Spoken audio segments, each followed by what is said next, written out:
Good morning વિદ્યાર્થી મિત્રો, last લેક્ચરમાં આપણે બળનો આઘાત જોયો હતો અને બળના આઘાત આધારિત દાખલાઓ છે પણ આપણે અભ્યાસ કર્યો હતો. તો પહેલું તો બળનો આઘાત કોને કહેવાય? તો બળનો આઘાત એટલે વેગમાનમાં થતો ફેરફાર.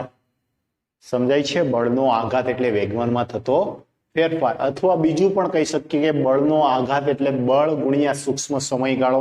બળ ગુણ્યા સમયગાળો, એને આધારિત દાખલાઓ છે આપણે સ્ટડી આઉટ કર્યા હતા.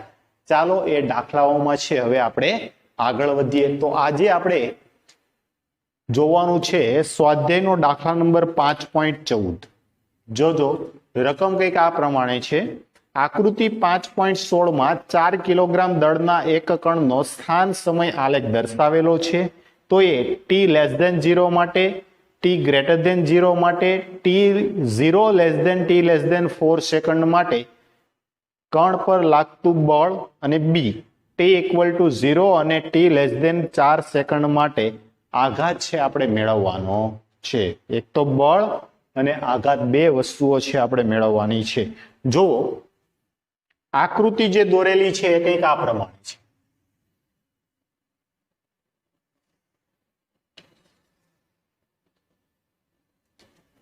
સ્થાનાંતર x મીટરમાં વિરુદ્ધ સમય t નો આલેખ આપેલો છે.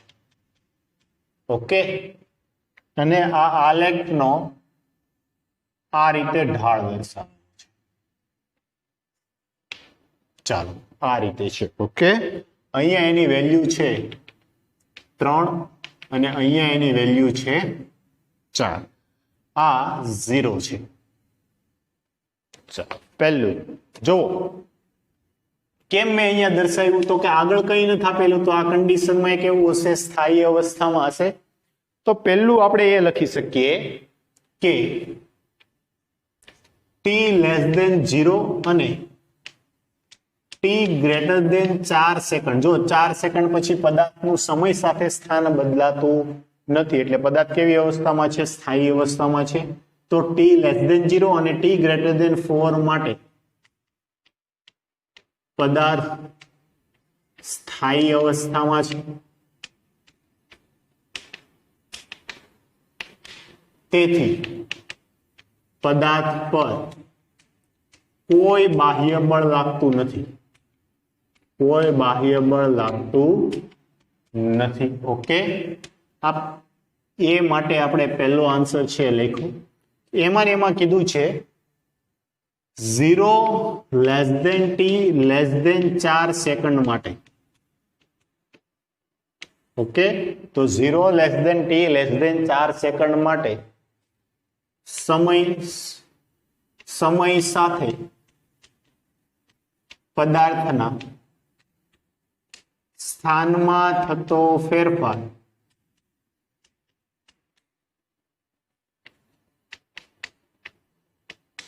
અચળ છે. તેથી વેગ અચળ છે. જો વેગ અચળ હોય તેથી પ્રવેગ a બરાબર 0, અને જો પ્રવેગ 0 તેથી બાહ્ય બળ F=0. તો બાહ્ય બળ કેટલું થઈ જવાનું છે? 0. અહીંયા પણ કોઈ બાહ્ય બળ લાગતું નથી અને અહીંયા પણ કોઈ બાહ્ય બળ લાગતું નથી. ઓકે, આ એ નો આન્સર છે આપણે આપી દીધો. હવે નેક્સ્ટ બી માટે જોજો, t 0, t 4 અને t0<t4 માટે બળનો આઘાત મેળવવાનો છે. તો જુઓ, આમાં પણ કોઈ બળ લાગતું નથી, આમાં પણ કોઈ બળ લાગતું નથી. તો એ સમય દરમિયાન બળનો આઘાત મળવાનો નથી. બળ માટે આપણે શું કહીએ છીએ? સોરી, બળના આઘાત માટે તો કે બળ ગુણ્યા સમયગાળો, પણ બળ જ નહીં હોય તો આઘાત મળવાનો નથી. તો બી માટે આપણે એવું કહી શકીએ t 0 અને t 4 માટે બળનો આઘાત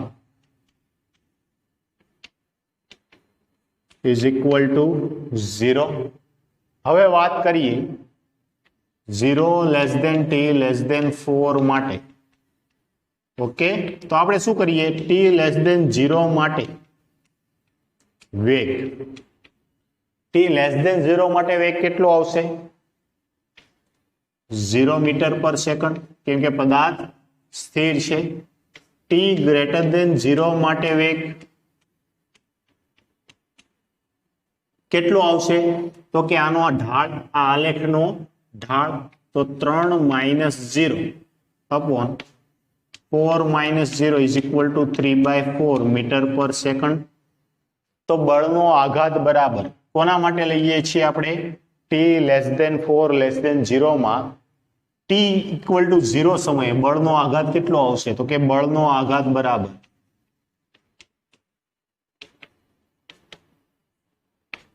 ડેલ્ટા પી, વેગમાનમાં થતો ફેરફાર.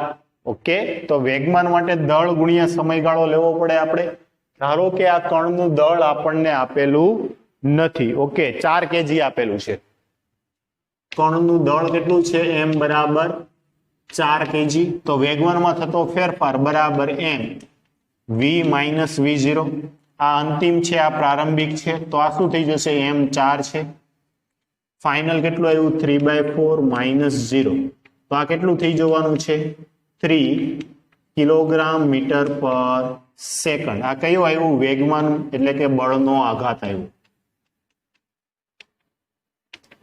ટી ઇક્વલ ટુ 0 માટે. ઓકે,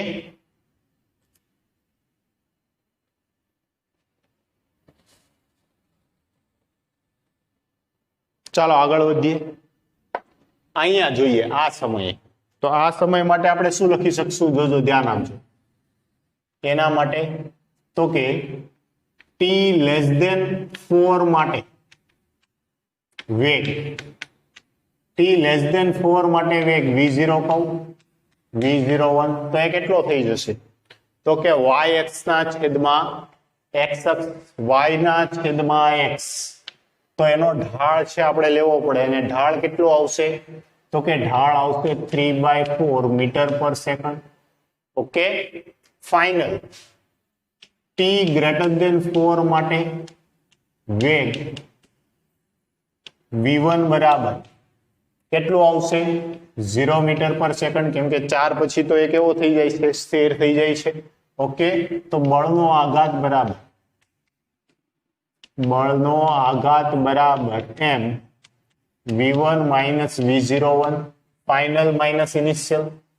ઓકે, 4 કિલોગ્રામ નો દળ છે, 0 - 3/4, તો -3 કિલોગ્રામ મીટર પર સેકન્ડ. આ શું આવી ગયું? બળનો આઘાત. ઓકે, તો આ રીતે આપણે બળનો આઘાત છે મેળવી શકીએ. બંને કેસમાં બળનો આઘાત છે આપણને મળી ગયો. સમજાય છે શું કરવાનું? તો કે પહેલી કન્ડિશન છે આપણે એવી ધારી કે ટી લેસ દેન 0 અને ટી ગ્રેટર દેન 4 માટે પદાર્થ છે સ્થિર છે, તો એનો વેગ 0 હશે. T less than 0 less than T less than 4 માટે એનો ઢાળ છે એ કેવો રહે છે? અચળ. એટલે કે પદાર્થનું સમય સાથે પદાર્થના સ્થાનમાં થતો ફેરફાર કેવો છે? અચળ. અને જો એ અચળ હોય તો વેગ કેવો થઈ ગયો? અચળ. જો વેગ અચળ હોય તો પ્રવેગ 0, અને પ્રવેગ 0 તો બાહ્ય બળ 0. પછી બી માટે આઘાત માટે તો ટી ઇક્વલ ટુ 0 સમય માટે આઘાત મેળવ્યો તો પ્રારંભિક વેગ 0 હતો અંતમાં, એટલે કે ટી ઇક્વલ ટુ 0 સેજ આગળના સમયે એનો વેગ થઈ ગયો 3/4. તો વેગમાન બરાબર m v - v0. સાદુરૂપ આપ્યું તો બળનો આઘાત છે મળી ગયો. તેવી રીતે અહીંયા પણ તમે બળનો આઘાત છે સરળતાથી મેળવી શકો. ઓકે, સમજાણું શું કરવાનું હતું? ચાલો નોટ ડાઉન કરો, પછી આપણે આગળ વધીએ.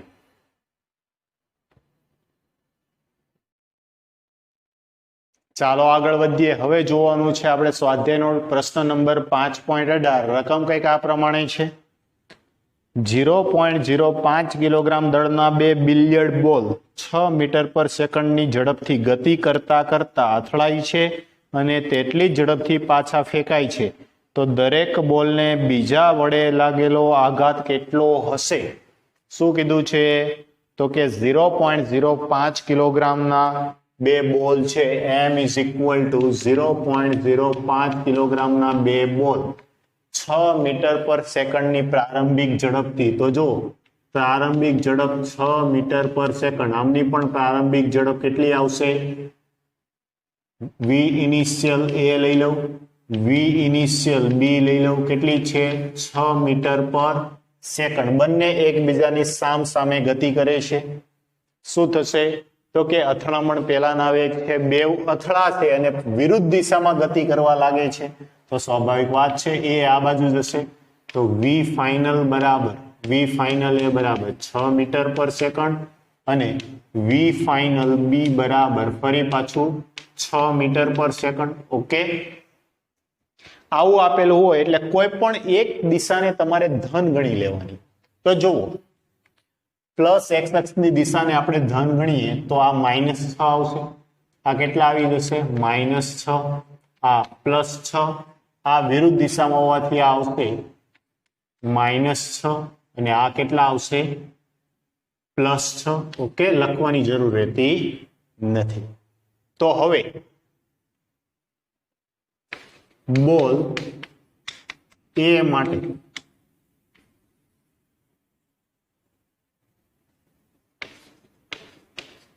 બળનો આઘાત બરાબર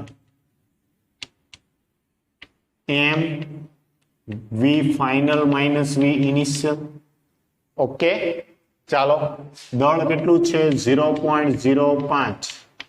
ફાઇનલ કઈ બાજુ છે? -6. માઇનસની નિશાની, પ્રારંભિક કેટલા છે? 6.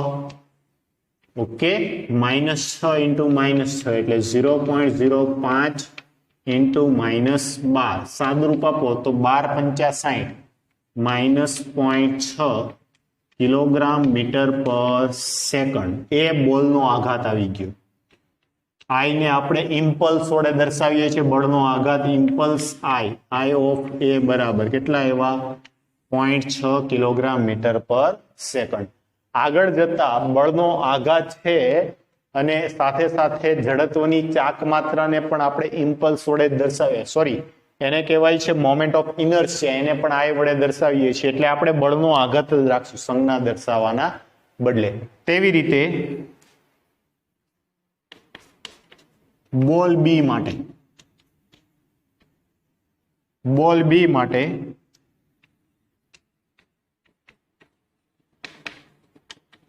બળનો આઘાત બરાબર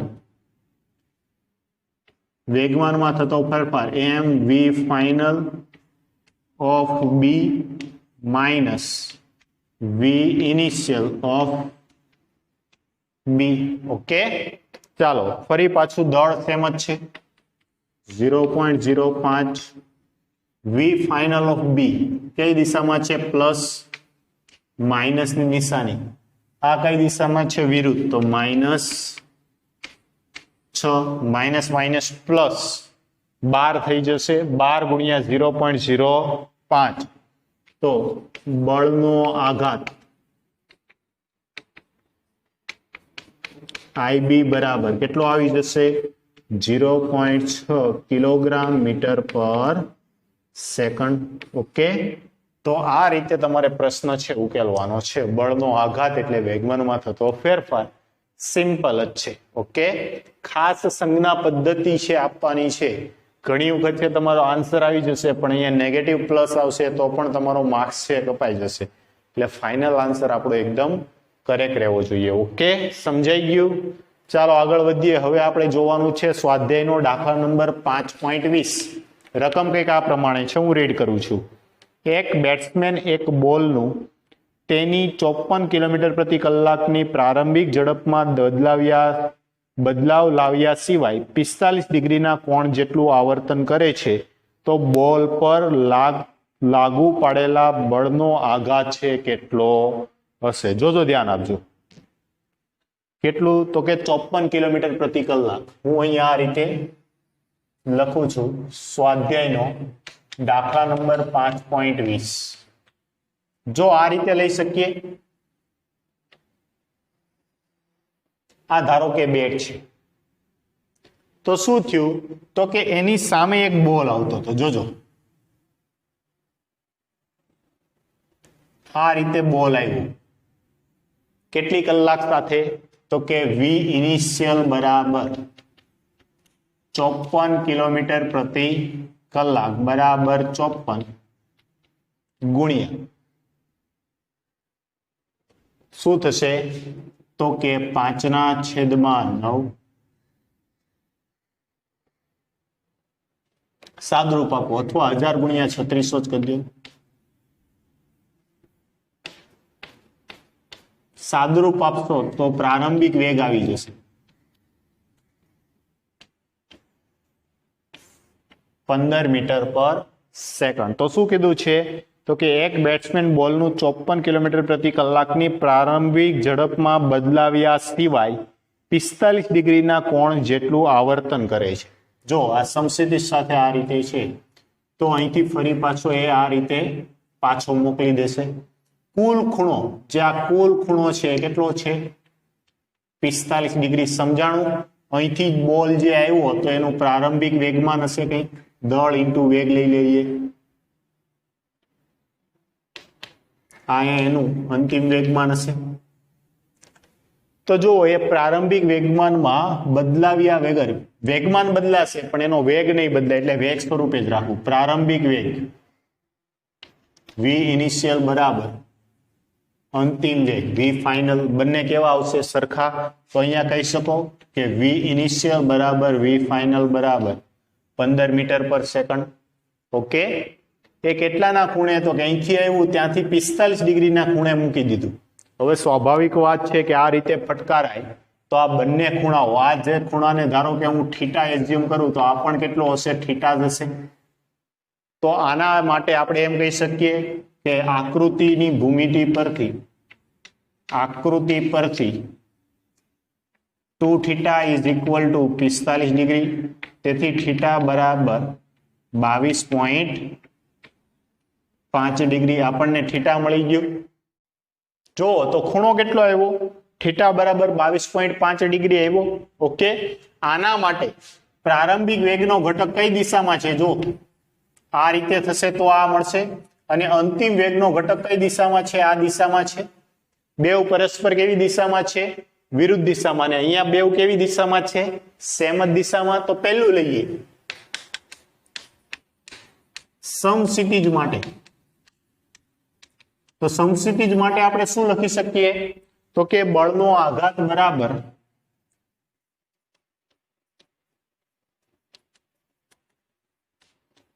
M V final minus V initial. Okay, દળ આપી દીધું છે. કેટલું આપેલું છે 0.15 વી ફાઇનલ. જો વી ફાઇનલ ની દિશા ઋણ બાજુ છે તો minus V final cos theta minus આ માઇનસ ની સંજ્ઞા. વી ઇનિશિયલ સેમ જ દિશામાં છે જો એટલે પ્લસ લેવું પડશે વી ઇનિશિયલ કોસ થીટા. ઓકે, પણ આપણે જાણીએ છીએ કે વી ફાઇનલ બરાબર વી ઇનિશિયલ બરાબર 20 તો minus V cos theta minus V cos theta તો શું થઈ જશે 0.15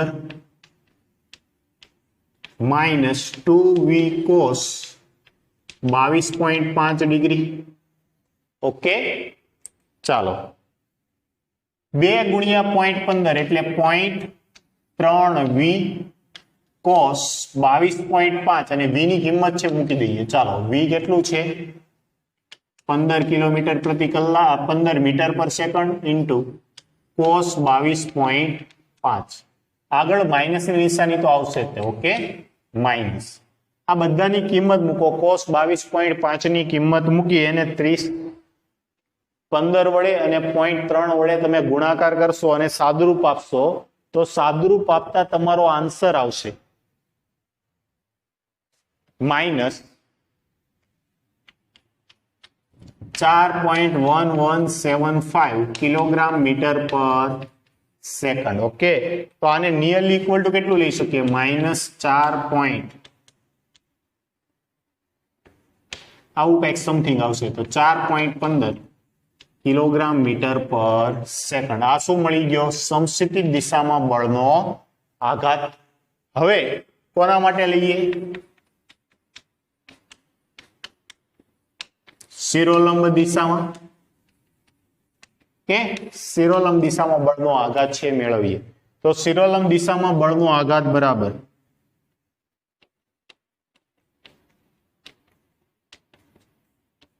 વેગમાનમાં થતો ફેરફાર એટલે કે એમ વી ફાઇનલ માઇનસ એમ વી ઇનિશિયલ. ઓકે, હવે છે તમને ખબર પડી ગઈ છે એટલે વી ફાઇનલ અને વી ઇનિશિયલ બેવ માટે હું માત્ર વી જ લખું છું. ઓકે, તો ચાલો વી ફાઇનલ કઈ દિશામાં છે? ઉપર તરફની દિશામાં. તો એને હું લખું છું V sine 22.5 degree minus V initial પણ સેમ ઉપર, એને પણ પ્લસ લઈએ વી સાઇન 22.5 ડિગ્રી. બેવ સમાન પરંતુ માઇનસ હોવાથી બાદ થઈ જશે.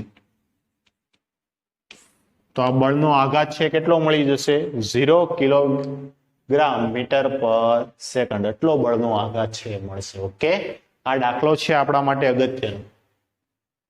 આઈએમપી કરો. એ પણ આગળનો દાખલો જે આપણે ભણ્યા છીએ એ પણ આવા દાખલાઓ છે આપણને પૂછાય આવે. શું કરવાનું છે? તો કે જે પણ વેગ મળે છે એના ઘટકો પાડી દો, ફાઇનલના ઘટકો પાડી દો, પછી વેગમાનમાં થતો ફેરફાર એટલે સમક્ષિતિજ વેગમાનમાં થતો ફેરફાર અને શિરોલંબ વેગમાનમાં થતો ફેરફાર છે એ રીતે એની ગણતરી કરી લેવાની. આ આઘાતમાં મેન ઇમ્પોર્ટન્ટ છે એ દિશાનું છે. દિશા સાથે એને જે સંજ્ઞા વડે દર્શાવવા પડે વેગ સદિશ રાશિ હોવાથી એ આપણા માટે ખૂબ જ અગત્યનું છે. ઓકે, નોટ ડાઉન કરો પછી આગળ વધીએ. સ્વાધ્યાયનો દાખલા નંબર 5.24 રકમ કંઈક આ પ્રમાણે છે. જોજો, ધ્યાન આપજો. આકૃતિ 5.17 માં દર્શાવ્યા પ્રમાણે 0.04 કિલોગ્રામ દળના એક પદાર્થનો સ્થાન વિરુદ્ધ સમયનો આલેખ દર્શાવેલો છે. આ ગતિ માટેનું યોગ્ય ભૌતિક સંદર્ભ જણાવો. કઈ રીતે ગતિ થાય છે આપણે જણાવવાનું છે. નેક્સ્ટ, પદાર્થને પ્રાપ્ત થતા બે ક્રમિક આઘાતો વચ્ચેનો સમય કેટલો હશે અને દરેક આઘાતનું મૂલ્ય કેટલું હશે એ આપણને કીધેલું છે. જો દળ આપી દીધું, કેટલું આપેલું છે? 0.04 કિલોગ્રામ. આપણને એવું કીધું છે કે દરેક આઘાત વચ્ચેનો ભૌતિક સંદર્ભ આપો. તો જો t=0 સમયે પદાર્થ ગતિ કરે છે. અહીંયા 2 સેકન્ડે અથડાય છે અને ફરી પાછી એની ગતિ છે વિરુદ્ધ દિશામાં થઈ જાય છે.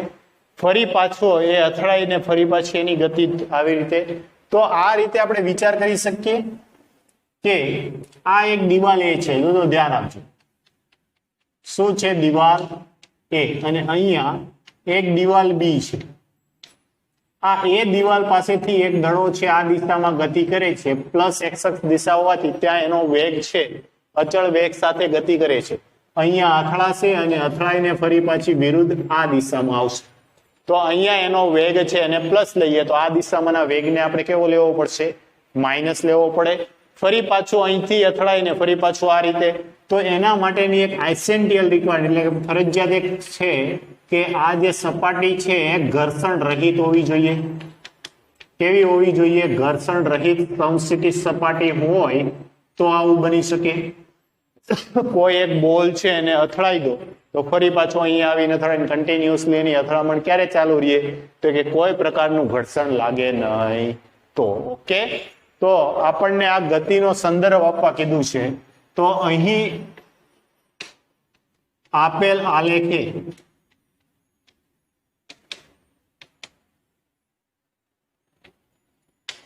દર 2 સેકન્ડે પદાર્થની અથડામણ દર્શાવે છે. ઓકે, જ્યાં અથડામણ થશે ત્યાં આઘાત મળશે. તો આપણને બી પૂછેલું છે કે દરેક અથડામણ એટલે કે દરેક આઘાત વચ્ચેનો સરવાળો. તો દરેક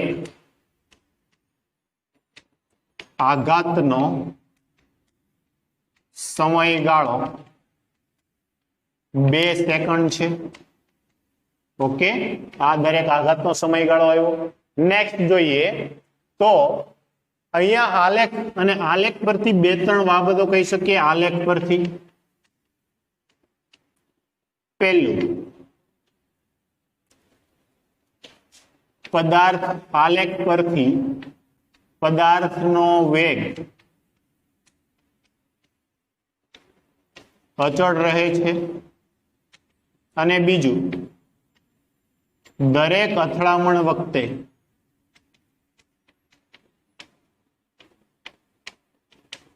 પદાર્થના વેગની દિશા બદલાય છે। જો દરેક અથડામણ દરમિયાન પદાર્થના વેગની દિશા શું થઈ જાય છે? બદલાય છે। આમ કહેવાય છે કે ઉલટાય છે। ઉલટા એટલે વિરુદ્ધ દિશામાં થઈ જાય છે। ઓકે, હવે પહેલી અથડામણ ક્યાં થશે? તો કે પહેલી અથડામણ થશે t=2 સેકન્ડે। ક્યાં થશે? t=2 સેકન્ડે। તો પહેલું આપણે કહી શકીએ t<2 સેકન્ડ માટે પદાર્થનો વેગ બરાબર આલેખનો ઢાળ। પદાર્થનો વેગ બરાબર આલેખનો ઢાળ અને આલેખના ઢાળ માટે y ના છેદમાં x y તો y 2 સેન્ટીમીટર છે। આપણે તો મીટરમાં જોઈશે તો શું થશે? 0.02 માઇનસ 0 અપોન સમય સેકન્ડમાં છે તો 2 માંથી 0 બાદ થશે 2 માઇનસ 0 તો આ વેગ કેટલો આવી જશે? 0.01 મીટર પર સેકન્ડ। ઓકે, તો આ એનો પ્રારંભિક વેગ આવી ગયો t 2 સેકન્ડ માટે। ચાલો t 2 સેકન્ડ માટે અંતિમ વેગ v ફાઇનલ બરાબર આલેખનો ઢાળ v ફાઇનલ બરાબર અંતિમ વેગ કેટલો થઈ જાય છે? જો અંતિમ સ્થાનાંતર 0 તો 0 માઇનસ પ્રારંભિક કેટલું છે સ્થાનાંતર? 2 સેન્ટીમીટર એટલે 0.02 મીટર ના છેદમાં 4 માઇનસ 2 કેમ કે અંતિમ વખતે સમય 4 છે, પ્રારંભિક વખતે 2 છે તો આનું સાદુરૂપ આપો એટલે v ફાઇનલ કેટલું થઈ જશે? -0.01 મીટર પર સેકન્ડ। આ પ્રારંભિક અને અંતિમ વેગ છે આપણને મળી ગયા। તો હવે t=2 સેકન્ડે બળનો આઘાત બરાબર m v final minus v initial. m કેટલું છે? 0.04 ફાઇનલ છે -0.01 માઇનસ ઇનિશિયલ પ્લસ છે એટલે 0.01 તો આ કેટલી વખત થઈ જશે? 2 વખત થશે। 4 ગુણ્યા 2 એટલે -8 1 2 3 4 10⁻⁴ ન્યૂટન આ બળનો આઘાત આવી ગયો। આન્સર છે આપણને પૂછેલો છે બળના આઘાતનું મૂલ્ય બરાબર મોડકમાં -8 ગુણ્યા 10⁻⁴ ન્યૂટન બરાબર 8 ગુણ્યા 10⁻⁴ ઓકે, આટલો આવશે બળનો આઘાત। આ પણ દાખલો આપણા માટે ઇમ્પોર્ટન્ટ છે। ઓકે, આવા પ્રશ્ન છે પૂછાઈ શકે। શું કરવાનું છે? તો કે બળનો આઘાત એટલે વેગમાનમાં થતો ફેરફાર અને વેગમાનમાં થતો ફેરફાર એટલે પ્રારંભિક વેગમાન અને અંતિમ વેગમાન મેળવવું પડે। તો એના માટે આપણે એક કોમન સૂત્ર તારવ્યું કે m v final minus v initial પદાર્થનો અંતિમ વેગ હોય પ્રારંભિક હોય તો તમને બળનો આઘાત મળે અને બળનો આઘાત છે અથડામણ દરમિયાન જ મળશે, બાકી મળે નહીં। તો પહેલો આઘાત ક્યાં થાય છે? તો 2 સેકન્ડે। તો એની પહેલાનો વેગ અને એની પછીનો વેગ મળી ગયા તો બળનો આઘાત છે સરળતાથી આપણે મેળવી શકીએ। ઓકે, નોટ ડાઉન કરો પછી આગળ વધીએ।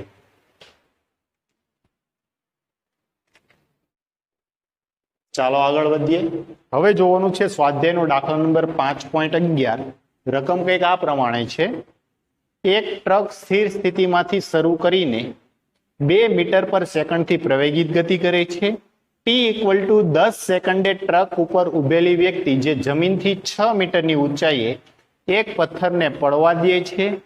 t=11 સેકન્ડે પથ્થરના વેગ અને પ્રવેગ કેટલા હશે? હવાનો અવરોધ છે અવગણવાનો છે। જોજો શું થાય છે? એક ટ્રક છે સ્થિર ઊભો છે અને પછી પોતાની ગતિની શરૂઆત કરે છે રકમ પ્રમાણે। તમે જોઈ તો જુઓ ટ્રકનો પ્રારંભિક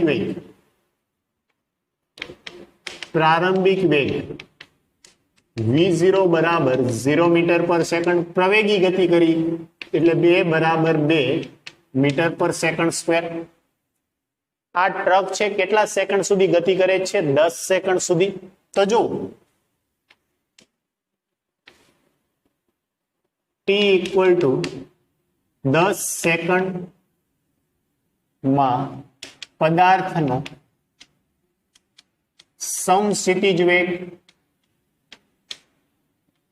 કેમ કે પેલી 10 સેકન્ડ સુધી તો પદાર્થ પથ્થર છે ટ્રકમાં જ છે ને, તો એનો સમસ્થિતિજ વેગ 10 સેકન્ડ સુધી પદાર્થનો સમસ્થિતિજ વેગ v ફાઇનલ બરાબર પ્રારંભિક પ્લસ at પરથી એનો સમસ્થિતિજ વેગને હું vx દર્શાવું. vx v0 છે 0, પ્રવેગ છે 2 અને સમય છે 10. તો vx બરાબર કેટલું આવી ગયું? 20 મીટર પર સેકન્ડ. પ્રથમ 10 સેકન્ડ માટે પદાર્થનો સમસ્થિતિજ વેગ છે આવી ગયો. 10 સેકન્ડ પછી પદાર્થને પડવા દે છે. પદાર્થ છે હવે પડી ગયો, નીચે પડી ગયો છે. તો હવે સમસ્થિતિજ નહીં, હવે કેવો હશે? તો કે શિરોલંબ હોય તો t ઇક્વલ ટુ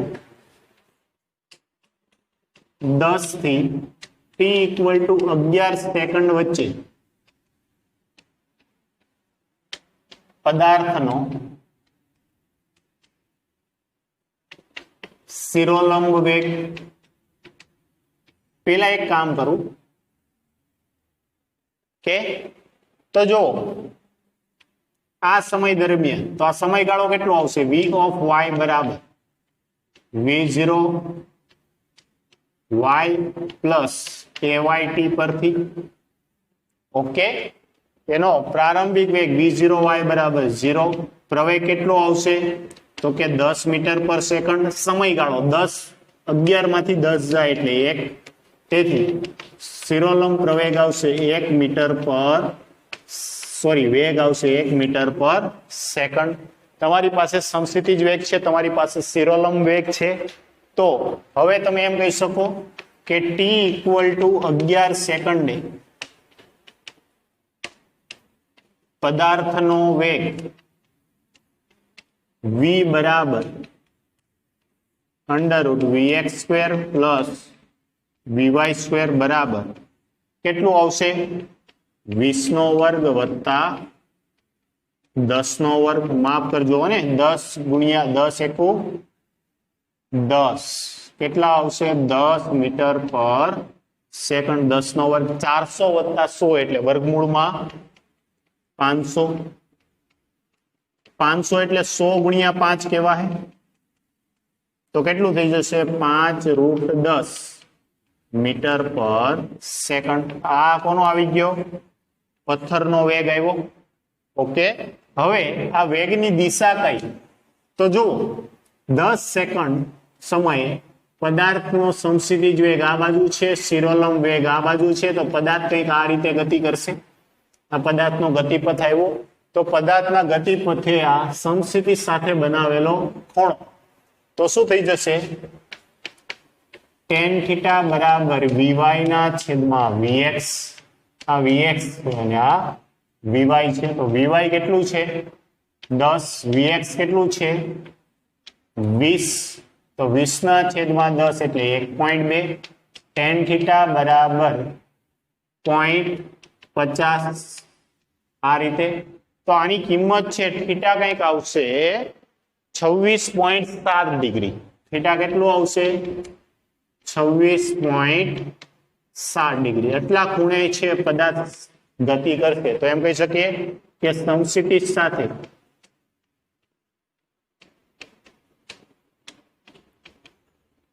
પથ્થર 26.7 ડિગ્રીના ખૂણે 5√10 મીટર પર સેકન્ડના વેગથી ગતિ કરશે. ઓકે, 11 સેકન્ડે કીધું છે. તો ત્યારે પદાર્થની ગતિ કેટલી હશે? તો કે આ રીતે કંઈક હશે. ઓકે, સમજાય છે? આ રીતે તમે છે પ્રશ્નનો આન્સર છે આપી શકો. 10 સેકન્ડ માટે એનો વેગ, 10 થી 11 સેકન્ડ માટે એની હવે સમસ્થિતિજ વેગ નહીં, પડી ગયો એટલે મુક્ત પતન થઈ ગયું. અને મુક્ત પતન માટે માત્ર શિરોલંબ વેગ હશે. ઓકે, તો બે વેગ લઈ લીધા અને t ઇક્વલ ટુ 11 સેકન્ડે પદાર્થનો ફાઇનલ વેગ તો કે 10મી સેકન્ડે એનો વેગ અને 11મી સેકન્ડે એના વેગના બેવનો સરવાળાના વર્ગનું વર્ગમૂળ લીધું એટલે વેગ મળી ગયો અને એની દિશા પણ આપણે મેળવી લીધી. ઓકે, ચાલો આગળ વધીએ. તો હવે આપણે જોવાનું છે સ્વાધ્યાયનો દાખલા નંબર 12 એટલે કે 5.12. રકમ કંઈક આ પ્રમાણે છે. જો એક ઓરડાની છત પરથી 2 મીટર લંબાઈની દોરી વડે 0.1 કિલોગ્રામ દળના લટકાવેલા એક ગોળાને દોલિત કરવામાં આવે છે. તેના મધ્ય સ્થાને ગોળીની ઝડપ 1 મીટર પર સેકન્ડ છે. તો ગોળો જ્યારે એ તેના કોઈ એક અંત્ય સ્થાને હોય અને બી તેના મધ્યસ્થ સ્થાને હોય ત્યારે દોરીને કાપવામાં આવે તો ગોળાનો ગતિપથ કેવો હશે? ચાલો ગતિપથ છે આપણે દર્શાવવાનો છે. ઓકે, જોજો ધ્યાન આપજો. સ્વાધ્યાય 5.12. એક દોરી લીધી. કેટલી છે? 2 મીટર લાંબી દોરી છે ને. ઓકે, 2 મીટર લાંબી દોરી લીધી. દોરીના છેડે તમે એમ દળ વાળો પદાર્થ લટકાવ્યો અને એમ બરાબર છે 0.1 કિલોગ્રામ. ઓકે, અને આને શું કરવામાં આવે છે? દોલિત કરવામાં આવે છે. એટલે ગોળો છે આ રીતે ગતિ કરતો હશે. એક સ્થાન છે એને અહીંયા આવશે, બીજું સ્થાન છે એના અંત્ય બિંદુનું અહીંયા આવશે. આ ગતિપથને હું આ રીતે તૂટક વડે દર્શાવું છું. ઓકે, વિઝિબલ થાય છે, દેખાય છે. હવે શું કીધું છે કે આ રીતે એને દોલિત કરવામાં આવે તો પેલું એ કીધેલું છે. તો આ એ માટે જોજો, અહીંયા ધ્યાન આપજો. એ માટે શું કીધું? તો કે ગોળો જ્યારે એના અંત્ય બિંદુ એવું હોય ત્યારે અહીંથી તમારે શું કરવાનું છે? તો એક કેચીસ છે એ તમારે લગાવવાની છે. કેચીસ એટલે કાતર. આવી એક કાતર લગાવી અને કાતરથી આ દોરીને શું કર્યું? તમે કટક કરી નાખ્યું, કાપી નાખી. તો આનો ગતિપથ કેવો હશે? તો જુઓ, કોઈ પણ પદાર્થ એના અંત્ય બિંદુએ ક્યારે પહોંચે? તો કે એનો વેગ છે 0 થાય ત્યારે. ક્યારે પહોંચે? વેગ 0 થાય ત્યારે. જો વેગ હોત તો એ કન્ટિન્યુઅસલી ઉપર જાત, પણ એનું અંત્ય બિંદુ ક્યારે આવે? તો અહીંયા એનો વેગ કેવો થઈ ગયો હશે? 0. તો આ પદાર્થને અહીંથી તમે દોલત કરો ત્યારે અહીંથી એનો વેગ ઘટતો જાય, ઘટતો જાય, ઘટતો જાય. આ સમયે 0 થઈ જાય. ફરી પાછો નીચે આવે એટલે વધતો જાય, વધતો જાય, વધતો જાય. આ સમયે મહત્તમ થાય. ફરી પાછો ઘટતો જાય, ઘટતો જાય, 0 થાય. એટલે આ રીતની દોલન ગતિ છે ચાલ્યા કરે. તો અહીંયા એનો વેગ 0 હશે અને વેગ 0 હોય એ સમયે તમે એને કાપી નાખો તો પદાર્થનો માત્ર વેગ કઈ દિશામાં હશે? અધો દિશામાં. સમજાય છે? અધો દિશામાં એ કેટલા વેગ સાથે? તો કે ગુરુત્વ પ્રવેગ. મુક્ત પતનનો કિસ્સો થઈ ગયો. તો મુક્ત પદાર્થમાં પદાર્થ કઈ દિશામાં ગતિ કરે? અધો દિશામાં. તો તમને એમ કીધેલું છે કે પદાર્થનો ગતિપથ કેવો હશે? તો કે અધો દિશામાં. ઓકે, ગતિપથ કેવો હશે? અધો દિશામાં. ગુજરાતીમાં આપણે કહીએ નીચે તરફની દિશામાં. ઓકે, કેટલા વેગ સાથે શું એવું કઈ આપણે આપેલું નથી. હવે નેક્સ્ટ જોઈએ બી. જોજો ધ્યાન આપજો. આ 2 મીટર લાંબી દોરી, છેડે એમ દળ વાળો પદાર્થ અને એ પોતાના મધ્ય સ્થાનની આસપાસ હોય ત્યારે ફરી પાછી એક કેચી લીધી અને આ કેચી વડે આ દોરીને છે આપણે કાપી નાખી. તો જો મધ્યસ્થ સ્થાને હશે તો મધ્યસ્થ સ્થાને શું હશે? તો કે આ પદાર્થ ધારો કે આ દિશામાં પણ વેગ ધરાવતો હશે આ રીતે, અને નીચે તરફ શું હશે? તો કે ગુરુત્વ પ્રવેગ તો હશે જ તે. અહીંથી એ કઈ બાજુ જવા પ્રયત્ન કરે છે? આ બાજુ. તો એનો ગતિપથ છે કંઈક કેવો થઈ જશે? આવો થશે. સમજાય છે? આ પથ્થર જેવું કે આ બાજુ એનો કંઈક વેગ હતો, કેમ કે અહીંયા વેગ 0 હશે નહીં. આ બાજુ કંઈક વેગ હતો, નીચે ગુરુત્વ પ્રયોગને કારણે પણ વેગ હતો, તો એનો ગતિપથ છે કંઈક કેવો થઈ જશે? આ રીતે પરવલય આકારનો થશે. તો કે બી. જ્યારે મધ્ય બિંદુથી કાપવામાં આવશે ત્યારે મધ્ય બિંદુથી દોરી કાપતા પદાર્થનો ગતિપથ